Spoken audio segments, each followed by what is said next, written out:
నమస్తే, welcome to news ప్రభంజనం. బులెటిన్ల ముందుగా హెడ్లైన్స్ చూద్దాం. జూబ్లీహిల్స్ లో బీఆర్ఎస్ ఓటమిపై స్పందించిన కేటీఆర్.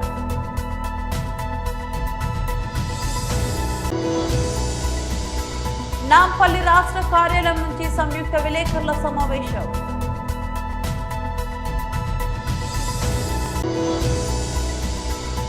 మాజీ మంత్రి శ్రీ సాకే శైలజనాథ్ మీడియాతో మాట్లాడారు.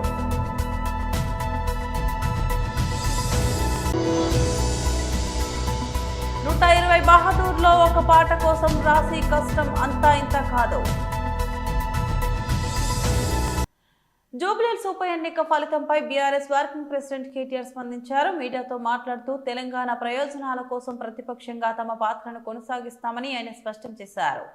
నిర్విరామంగా కృషి చేసిన కేసీఆర్ బృందానికి ఆయన ధన్యవాదాలు తెలిపారు. ఎన్నో కష్టాల కోర్చి పనిచేసిన కార్యకర్తలకు ఆయన నమస్కారాలు అందించారు. జూబ్లీహిల్స్ ఉప ఎన్నికల్లో పార్టీ గెలుపొందాలని స్థానిక నాయకత్వం ఎంతో శ్రమించిందని ఆయన కొనియాడారు. రాష్ట్రంలో రాజకీయ ప్రత్యామ్నాయం తామేనని ప్రజలు స్పష్టమైన తీర్పు ఇచ్చారని ఆయన పేర్కొన్నారు. ఇకపై ప్రజా సమస్యలపై తమ పార్టీ పోరాటం చేస్తుందని ఆయన ఉద్ఘాటించారు. వ్యక్తిగత సమస్యలు ఉన్నప్పటికీ పార్టీ కోసం కార్యకర్తలు నాయకులు ఎంతో ఉత్సాహంగా పనిచేస్తారని కేటీఆర్ అన్నారు.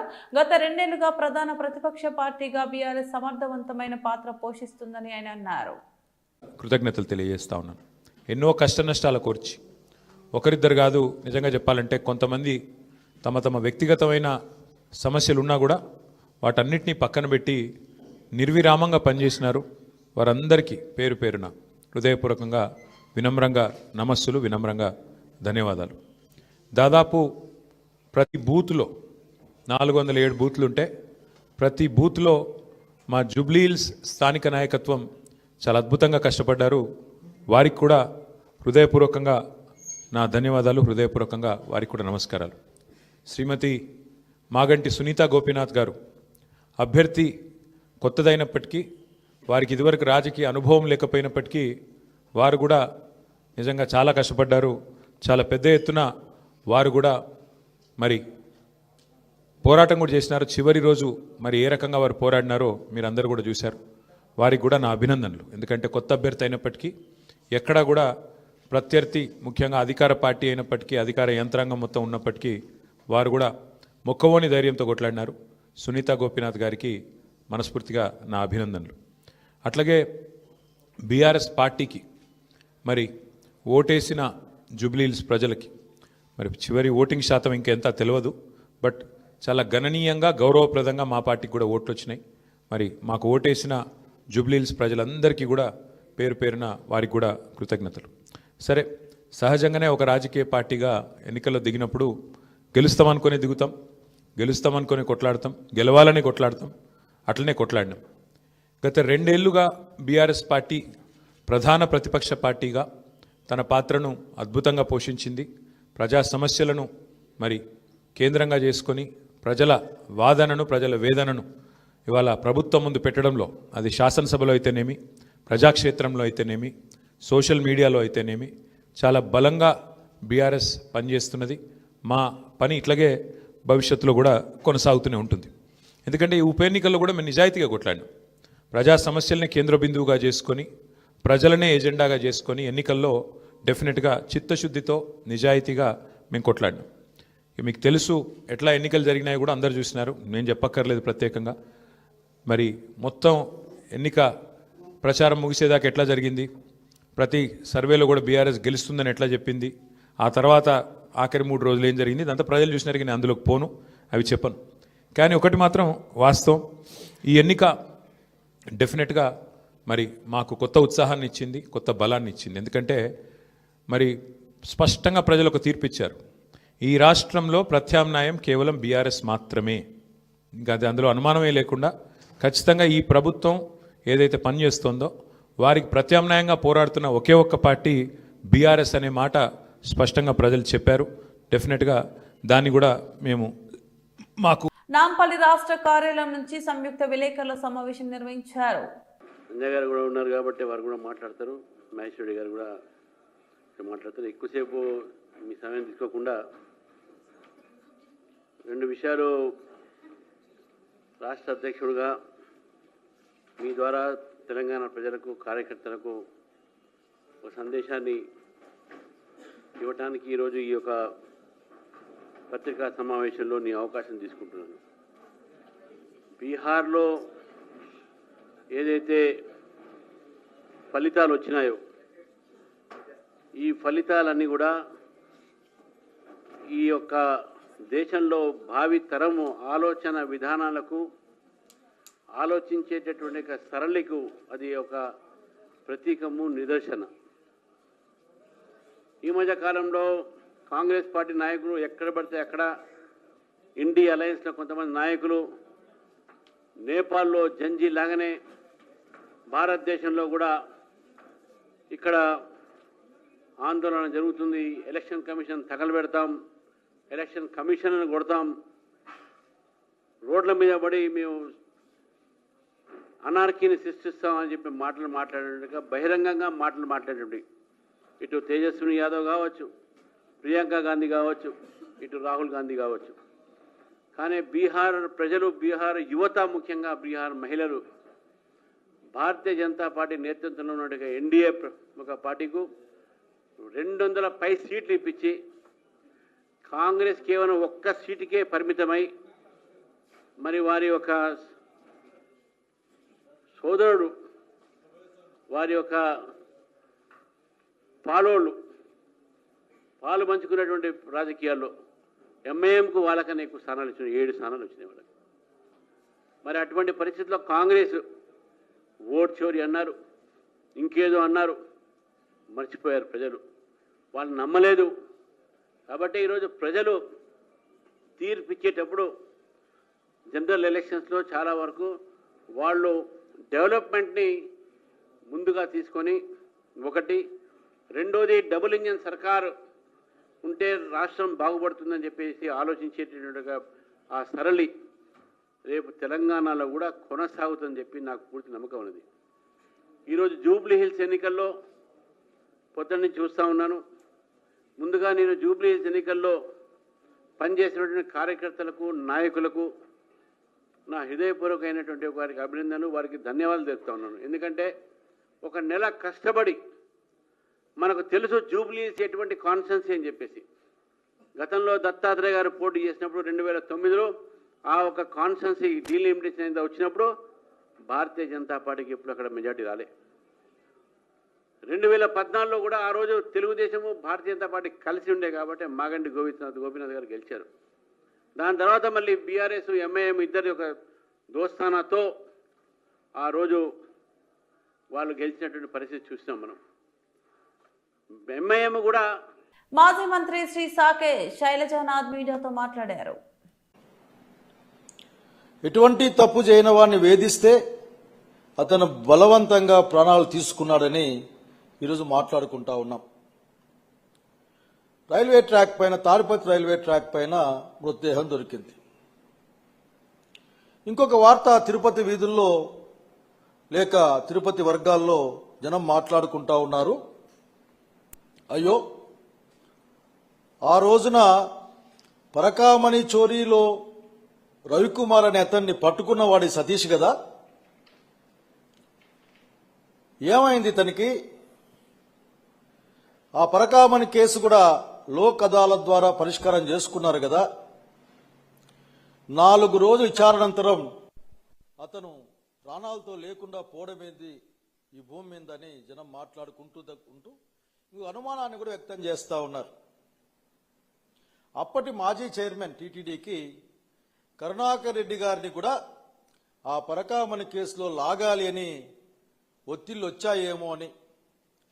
వచ్చాయని తిరుపతి వర్గాల్లో మాట్లాడుతూ ఉన్నారు చాలా మంది.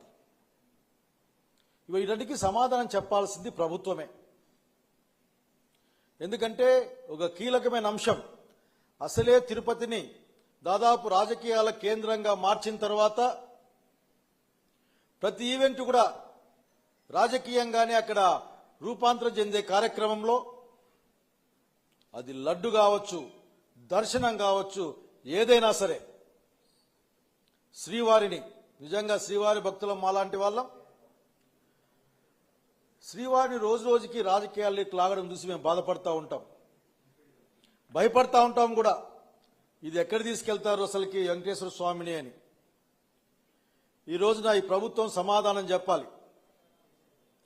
మీ విచారణలో ఏ స్థాయిలో ఒత్తిడి ఉంటే ఒక వ్యక్తి ప్రాణం పోగొట్టుకునేంతగా ఉంటుందో చెప్పాల్సిన అవసరం ఉంది. ఏం అర్థం కావడంలే. వాళ్ళ ఫ్రెండ్స్తో కొద్దిమంది వాళ్ళు ఏం మాట్లాడుకుంటున్నారంటే, బహుశా పేరు చెప్పమంటే చెప్పలే నాకు, సార్ చాలా ఒత్తిడి ఉంది సార్, అసలుకి సతీష్ చాలా బాధపడతా ఉన్నాడు, ఆఖరికి నేనేం తప్పు చేయలేదు, కేసు పట్టుకుందే నేను కదా, ఎంత న్యాయం ఇది అని వాళ్ళ ఫ్రెండ్స్తో చెప్పినట్లు కొద్దిమంది మాట్లాడారు. నేను చెప్పేది ఒకటే, ఈ ప్రభుత్వానికి మీరు సిట్లు వేస్తారు, అవ్వేస్తారు, లేని కేసుల్లో మనుషులు ఇరికిచ్చే ప్రయత్నం చేస్తారు. ఈ రాష్ట్ర వ్యాప్తంగా గమనిస్తూ ఉన్నాం. ఓ పేరు రాసేస్తారు, కడుక్కోమంటారు, బెయిల్ వస్తుందేమో అని వేరే కేసు అటాచ్ చేస్తారు. అంటే ఒక అరాచకమైన పాలన. ప్రముఖ నటి రాశి ఖన్నా తన రాబోయే చిత్రం 120 బహదూర్ కోసం పడిన శ్రమను అభిమానులతో పంచుకున్నారు. ఫర్హాన్ అఖ్తర్ తో కలిసి ఆమె నటించిన ఈ సినిమాలో నైనారా లోబీ అనే పాట చిత్రీకరణ వెనుక ఉన్న కష్టాన్ని ఇన్స్టాగ్రామ్ వేదికగా తెలియజేశారు. సైలెంట్ షాట్ కోసం ఒకే లుక్ ను మళ్ళీ రీక్రియేట్ చేయాల్సి వచ్చిందని, దానికోసం చాలా సార్లు ముఖం కడుక్కోవాల్సి వచ్చిందని ఆమె వెల్లడించారు. ఈ మేరకు తన ఫోటోలను షేర్ చేస్తూ, ఈ లుక్ కోసం వాడిన రంగులు, హస్తకళ, సాంస్కృతిక వివరాలు నాకు చాలా ప్రత్యేకం. ఈ పాట చిత్రీకరణలో సరైన టేక్ కోసం ఎన్నిసార్లు ముఖం కడుక్కొని మొత్తం లుక్ ను తిరిగి రీక్రియేట్ చేశానో నాకే గుర్తులేదు. రంగుల వాడకం లెక్కలేనని రీసెట్లు ఉన్నప్పటికీ నా హెయిర్ మేకప్ టీం ప్రతి టేక్ లోనూ ఎంతో ఓపికగా పర్ఫెక్ట్ గా పనిచేస్తారని రాసి తన పోస్ట్ లో పేర్కొన్నారు. ఈ సందర్భంగా తన లుక్ ను ఎంతో సహజంగా అద్భుతంగా తీర్చిదిద్దిన తన మేకప్, హెయిర్, కాస్ట్యూమ్ డిజైన్ బృందానికి ఆమె ప్రత్యేక కృతజ్ఞతలు తెలిపారు. ఒక మంచి అవుట్పుట్ వెనుక ఇంతమంది కృషి ఉంటుందని ఆమె అన్నారు. జావేద్ అలీ, ఆశీస్ కౌర్ ఆలపించిన నైనారా లోబీ పాట ఒక అందమైన రొమాంటిక్ గీతం. అందులో ఫర్హాన్ అఖ్తర్, రాశి ఖన్నా మధ్య కెమిస్ట్రీని చక్కగా చిత్రీకరించారు. ఎక్సెల్ ఎంటర్టైన్మెంట్స్ నిర్మించిన 120 బహదూర్ చిత్రం రేజాంగుల సరిహద్దులో 120 మంది సైనికులు చూపిన విరోచిత పోరాటం ఆధారంగా తెరకెక్కింది. రాజ్నిష్ రాజీ గాయ్ దర్శకత్వం వహించిన ఈ యాక్షన్ థ్రిల్లర్ నవంబర్ 21న విడుదల కానుంది. సిద్దిపేట జిల్లా దౌలతాబాద్ మండల కేంద్రంలోని కాంగ్రెస్ పార్టీ అధ్యక్షులు పడాల రాములు ఆధ్వర్యంలో జూబ్లీహిల్స్ లో ఘన విజయం సాధించిన కాంగ్రెస్ పార్టీ ఎమ్మెల్యే అభ్యర్థి నవీన్ యాదవ్ భారీ మెజార్టీతో గెలుపొందిన సందర్భంగా పార్టీ చేస్తున్న సంక్షేమ పథకాలు, కార్యక్రమాలు, ప్రభుత్వం చేసిన అభివృద్ధి చూసి జూబ్లీహిల్స్ ప్రజలు కాంగ్రెస్ పార్టీని గెలిపించడం జరిగింది. దుబాక నియోజకవర్గం ప్రజలు వచ్చే స్థానిక సంస్థల్లో పార్టీని ఆశీర్వదించాలని మండల అధ్యక్షులు కోరడం జరిగింది. పార్టీ గెలుపొందిన సందర్భంగా టపాకాయలు కాల్చి పార్టీ శ్రేణులు సంబరాలు చేసుకున్నారు. ఈ సందర్భంగా మండల అధ్యక్షులు పడాల రాములు, ఏసీసీఎల్ అధ్యక్షులు బండారు లాలు, వైస్ ప్రెసిడెంట్ మద్దెల స్వామి, కర్నాల శ్రీనివాసరావు, ఆదివేణు, భద్రయ్య, రైతన్న, బండి కృష్ణ, స్వామి సత్యం, తలారి నరసింహులు తదితరులు పాల్గొన్నారు. అనేది గెలిచింది. ఇలా మన జూబ్లీహిల్స్ ఓటర్స్ మంచి తీర్పిచ్చారు. ఏదైనా నమ్మకం కాంగ్రెస్ పార్టీ పైన ప్రజలకున్న నమ్మకం ఇలా చూపించారు. గతంలో కూడా కాంగ్రెస్ ప్రభుత్వము అక్కడ రాజశేఖర రెడ్డి గారికి చూసుకుంటే కూడా ముత్యంరెడ్డి గారు కానీ మన నాయకులందరూ కూడా ఇవాళ రేవంత్ రెడ్డి కానీ శ్రీనివాస్ రెడ్డి అధ్యక్షతన కాంగ్రెస్ పార్టీ అన్ని వర్గాలకు కూడా ఇప్పుడు కాదు గతంలో కూడా విద్య కానీ, వైద్యం కానీ, వ్యవసాయం కానీ అన్ని రంగాల ప్రజలను కలుపుకపోయే సత్తా దమ్ము ఒక కాంగ్రెస్ పార్టీకే ఉంది, రేవంత్ రెడ్డికే ఉంది. కాబట్టి ఆ నమ్మకము మన జూబ్లీహిల్స్ ప్రజలు రుజువు చూపించారు. కాబట్టి రేపటి స్థానిక సంస్థల ఎలక్షన్లలో మన దుబ్బాక ప్రజలు కూడా, మన దుబ్బాక ఓటర్స్కి ప్రజలకు అందరికీ నమస్కారం చేస్తున్నా. రాష్ట్రం అంతా మారినా కానీ మన దుబ్బాక ప్రజలు మారరా అని చెప్పి నేను రిక్వెస్ట్ చేస్తున్నా. రేపు వచ్చే స్థానిక సంస్థల్లో రాష్ట్రం అంతా ఎట్లుందో మనం కూడా గట్లే ఉండాలని రిక్వెస్ట్ చేస్తున్నా. గతంలో దాదాపు 10 సంవత్సరాల నుంచి ఉంటా 10 సంవత్సరాల నుంచి కూడా చూస్తున్నాం మనం. మన కొత్త ప్రభాకర్ రెడ్డి గారు 10 years ఎంపీగా చేసిండు, ఎమ్మెల్యేగా చేసిండు. ఎక్కడి రోడ్స్ కూడా అక్కడనే ఉన్నాయి, ఎక్కడ స్కూళ్ళు అక్కడనే ఉన్నాయి, ఎక్కడ మార్కెటింగ్ వ్యవస్థ అక్కడనే ఉంది. ఇలా సిగ్గుచేటైన విషయం 10 సంవత్సరాలు చేసి ఇలా మన కోడి కూతలు కూస్తున్నారు. ఈ రోడ్ ఇటు ఉంది, ఆ రోడ్ ఏం చేసిరని ఏం మాట్లాడుతున్నారు, ఏం సంగతి ఒకసారి అర్థం చేసుకోవాలి. ఇదాంతోనన్నా మీకు బుద్ధి రావాలి, కళ్ళు తెరవాలి.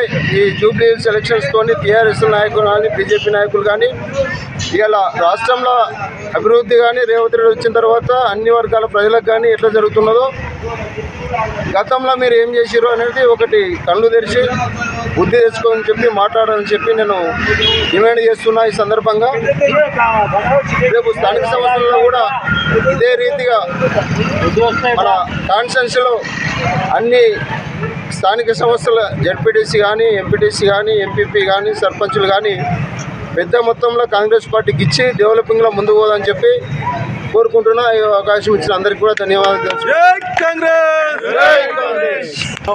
జూబ్లీ హిల్స్ నియోజకవర్గ ప్రజలకు ప్రత్యేక ధన్యవాదాలు తెలుపుతున్నాం. ఎందుకంటే వాళ్ళు ఒక మంచిని గుర్తించిండ్రు. ఇన్ని సంవత్సరాలు మేము పనికిరాని పార్టీకి ఓట్లేసి ఆ జూబ్లీ హిల్స్ నియోజకవర్గాన్ని ఖరాబ్ చేసుకున్నామనే ఉద్దేశంతో వాళ్ళు ఇలా రేవంత్ రెడ్డి పెట్టినటువంటి అభ్యర్థిని గెలిపించి వాళ్ళు మంచి పని చేసినారు. వాళ్ళకు ప్రత్యేకంగా ధన్యవాదాలు తెలియజేస్తున్నాం. వైద్య విద్యార్థుల్లో ర్యాగింగ్ డ్రగ్స్ కు దూరంగా ఉండాలని రామగుండం పోలీస్ కమిషనర్ అంబద్ కిషోర్ జూ అన్నారు. ఈ మేరకు రామగుండంలోని సింగరేణి మెడికల్ కళాశాలలో యాంటీ ర్యాగింగ్ డ్రగ్స్ అంశాలపై విద్యార్థులకు అవగాహన కల్పించారు. విద్యార్థులు ర్యాగింగ్ భూతానికి దూరంగా ఉండాలని, తద్వారా సమాజాభివృద్ధికి పాటుపడాలని కోరారు. కళాశాలలో మొదటి నుంచి విద్యార్థులకు పూర్తి స్థాయిలో అవగాహన కల్పిస్తున్నట్లు పేర్కొన్నారు. ఇతర రాష్ట్రాల నుంచి సింగరేణి మెడికల్ కళాశాలలకు విద్యార్థులు పెద్ద ఎత్తున వస్తున్నారని, వారికి ఎలాంటి ఆందోళనలు భయాలు లేకుండా యాంటీ ర్యాగింగ్ డ్రగ్స్ తో పాటు సైబర్ క్రైమ్ పై అవగాహన కల్పించినట్లు కళాశాల ప్రిన్సిపల్ నరేందర్ తెలిపారు. ఎవరైతే విద్యార్థులు ర్యాగింగ్ కు పాల్పడితే తామే పోలీసులకు అప్పగిస్తామని హెచ్చరించారు. Good morning everybody. ఈరోజు ప్రోగ్రామ్ ఒకటి పోలీస్ డిపార్ట్మెంట్ నుంచి కోఆర్డినేట్ చేసుకుంటూ 3 అంశాల మీద ఈ ప్రోగ్రామ్ కండక్ట్ చేశాము. ముఖ్యంగా లాస్ట్ వీక్ నేను సిపి గారిని కలిసినప్పుడు సిపి గారు చెప్పారనమాట, ర్యాగింగ్ గురించి అవేర్నెస్ ప్రోగ్రామ్ ఒకటి, మళ్ళీ డ్రగ్స్ గురించి ఒకటి ప్రోగ్రాము, ఒకటి సైబర్ క్రైమ్స్ గురించి మేము అడ్రస్ చేస్తాము. దీని ప్రోగ్రామ్ని కొంచెం కండక్ట్ చేయాలా in coordination with SIMS medical college నుంచి. అంటే నేను దాన్ని ప్రెస్టీజ్గా తీసుకొని ఈరోజు డేట్ ఫిక్స్ చేసి నవంబర్ 14 రోజు డేట్ ఫిక్స్ చేసి ఈరోజు ఆర్గనైజ్ చేశాము. ముఖ్యంగా 3 ఇష్యూస్ మీద ఈ ప్రోగ్రామ్ అవేర్నెస్. ఒకటి ర్యాగింగ్ గురించి. ర్యాగింగ్ వల్ల చాలా స్టూడెంట్స్, ఎందుకంటే దూరం నుంచి స్టూడెంట్స్ వస్తారు ఇక్కడ చదువుకోవడానికి, లోకల్ కాకుండా తెలంగాణ నుంచి కాకుండా ఆంధ్ర సైడ్ నుంచి కానీ వేరే స్టేట్స్ ఆల్ ఇండియా కోటాల నుంచి లైక్ జమ్మూ కాశ్మీర్ కానీ రాజస్థాన్ బీహార్ నుంచి అందరూ కూడా చదువుకోవడానికి వస్తారు. సో వాళ్ళకి చాలా భయం ఉంటుంది, ఇక్కడ ఏమైనా ర్యాగింగ్ చేస్తారా అన్నట్టు భయం ఉంటుంది. సో వాళ్ళ భయం కూడగొట్టడానికే మేము ఈ అవేర్నెస్ ప్రోగ్రామ్ క్రియేట్ చేసామన్నమాట. అంటే ఇక్కడ ర్యాగింగ్ అనేది జరగదు, మీకు సేఫ్టీ ఉంటుంది. మేము అందుగురించే పోలీస్ వాళ్ళని కూడా పిలిపించి ఎవరైతే ర్యాగింగ్ చేస్తానో వాళ్ళకు కూడా గుణపాఠం చెప్పాలని మేము అవేర్నెస్ ప్రోగ్రామ్ క్రియేట్ చేసాము. అంటే మేము ఇట్ సెల్ఫే ర్యాగింగ్ ఎవరు చేస్తే నేనే చెప్పాను ఇందాక స్పీచ్లో, ఎవరైనా ర్యాగింగ్ చేస్తే నేనే పోలీస్కి హ్యాండ్ ఓవర్ చేస్తాను ఆ స్టూడెంట్స్. సో దీంట్లో కాంప్రమైజ్ అయ్యేది లేదు ర్యాగింగ్ నుంచి. సో వాళ్ళకి రూల్స్ కూడా చెప్పాను, ర్యాగింగ్ చేస్తే ఏం కాన్సిక్వెన్సెస్ ఉంటాయి, వాళ్ళ లైఫ్ స్పాయిల్ అయిపోతుంది, రేపు ఫ్యూచర్లో వాళ్ళ సీట్ క్యాన్సిల్ అవుతుంది, ఎంబీబీఎస్ సీట్ క్యాన్సిల్ అవుతుంది, ఎన్ఎంసీ ప్రకారం సీట్ క్యాన్సిల్ అవుతుంది. ప్లస్ వాళ్ళకి ఎక్కడ కూడా బయట దేశం వెళ్ళడానికి పాస్పోర్ట్ క్యాన్సిల్ అవుతుంది, వాళ్ళ ఆధార్ కార్డ్ క్యాన్సిల్ అవుతుంది, అదర్ ఎనీ పీజీ సీట్స్ కూడా రావడానికి ఆస్కారం ఉండదు. సో ఇవన్నీ ఉద్దేశించి వాళ్ళకు అవేర్నెస్ ప్రోగ్రామ్ క్రియేట్ చేస్తాము స్టూడెంట్స్కి. సో దట్ ఇక్కడ ర్యాగింగ్ జరగకుండా మీరు హ్యాపీగా మీకు ఏం ఫెసిలిటీస్ కావాలంటే ఆ ఫెసిలిటీస్ ఇస్తాం మీకు స్టూడెంట్స్కి ఈ ఇన్స్టిట్యూషన్లో. బట్ మీరు ర్యాగింగ్ మాత్రం చేయకూడదు. ఇక్కడ ర్యాగింగ్ అనేది కనబడకూడదు. సిమ్స్ రామగుండంలో ర్యాగింగ్ మాత్రం కనబడకూడదు అని మేము అడ్వైజ్ చేశాము. అలాగే పోలీస్ కమిషనర్ గారు కూడా చక్కగా చెప్పారు, ర్యాగింగ్ గురించి చేస్తే ఏమేమి కాన్సిక్వెన్సెస్ ఉంటాయి, ఏమేమి శిక్షలు ఉంటాయి అవి కూడా చెప్పారు. తదుపరి అగైన్ మళ్ళీ డ్రగ్స్ వాడితే ఎలా సొసైటీకి బ్యాడ్గా ఉంటుందో, మన కంట్రీకి ఎంత బ్యాడ్ పేరు వస్తుందో, ఇన్స్టిట్యూషన్కి ఎంత బ్యాడ్ పేరు వస్తుందో. యాక్చువల్లీ డాక్టర్సే మందులు రాస్తారు. సో డాక్టర్స్కే డ్రగ్స్ తీసుకున్నారంటే ఎంత చెడ్డ పేరు.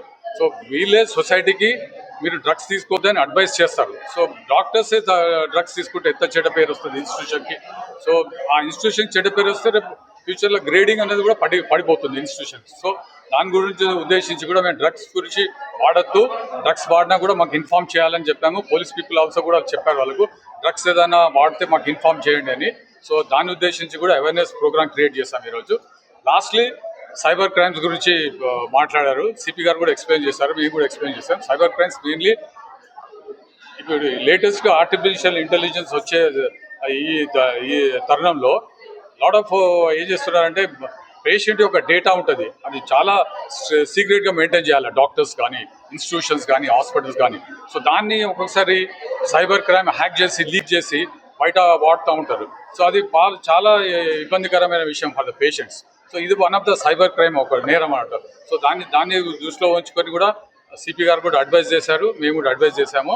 Plus other issues, cyber crime issues like hacking, phone hacking, money hacking, అవన్నీ ఎలా జరుగుతాయి, మార్ఫింగ్, ఫొటోస్ మార్ఫింగ్ ఎలా జరుగుతాయి, అవన్నీ జరిగితే ఎలా సైబర్ క్రైమ్ని ఎలా అప్రోచ్ కావాలనేది ఉద్దేశించి కూడా మేము అవేర్నెస్ ప్రోగ్రామ్ క్రియేట్ చేశాం.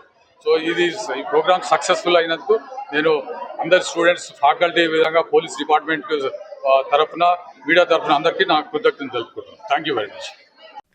జూబ్లీహిల్స్ ఉప ఎన్నికల ఫలితంపై తెలంగాణ ముఖ్యమంత్రి రేవంత్ రెడ్డి స్పందించారు. కాంగ్రెస్ పార్టీ అభ్యర్థి నవీన్ యాదవ్ విజయం సాధించిన సందర్భంగా ఏర్పాటు చేసిన మీడియా సమావేశంలో ఆయన మాట్లాడుతూ ఉప ఎన్నికలో కాంగ్రెస్ పార్టీ గెలుపు తమ బాధ్యతను మరింతగా పెంచిందన్నారు. 2 ఏళ్లు పూర్తి చేసుకున్న తమ పాలనలో ప్రజలు ఆమోదం తెలిపారని అన్నారు. రాజకీయాల్లో కేసీఆర్ క్రియాశీలకంగా లేనందున తాను ఆయన గురించి మాట్లాడనని స్పష్టం చేశారు. ఆరోగ్యం అంతంత మాత్రంగా ఉన్న నాయకుడిని విమర్శించడం భావ్యం కాదన్నారు. అయితే కేటీఆర్ కు అహంకారం పోలేదని, హరీష్ రావు అసహనం తగ్గించుకోవాలని హితవు పలికారు. వారి తీరు మారకుంటే ప్రజలు ఎలా అంగీకరిస్తారన్న విషయాన్ని అర్థం చేసుకోవాలని అన్నారు. స్థానిక సంస్థల ఎన్నికలపై కూడా రేవంత్ రెడ్డి స్పందించారు. మంత్రుల అభిప్రాయాలను తీసుకొని స్థానిక సంస్థల ఎన్నికలపై నిర్ణయం తీసుకుంటామని తెలిపారు. బులెటిన్ ముగించే ముందు మరోసారి హెడ్లైన్స్ చూద్దాం. జూబ్లీహిల్స్ లో బీఆర్ఎస్ ఓటమిపై స్పందించిన కేటీఆర్.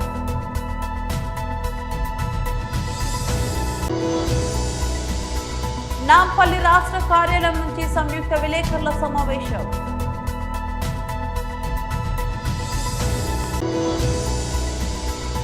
మాజీ మంత్రి శ్రీ సాకే శైలజనాథ్ మీడియాతో మాట్లాడారు.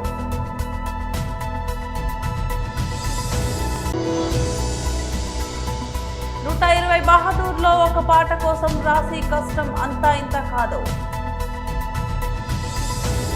ఇవి బులెటిన్ అప్డేట్స్. మరో బులెటిన్లో మళ్ళీ కలుద్దాం. అంతవరకు సెలవు, నమస్తే.